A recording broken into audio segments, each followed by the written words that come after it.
Why do we kneel during the consecration? Presented by Reese Miller and Hannah Chavone.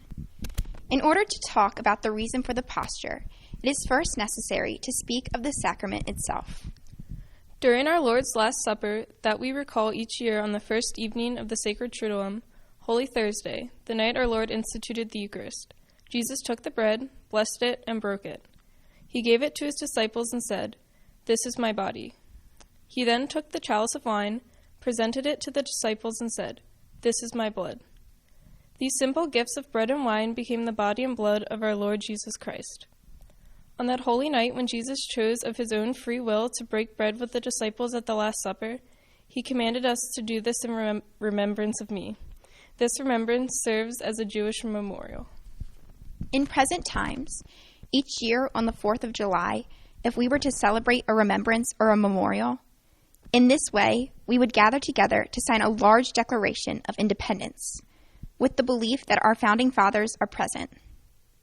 Each time a priest comes to the altar to celebrate the gift of Eucharist, he repeats those words, acting through the virtue of his priestly ordination, in persona Christi, or in the person of Christ.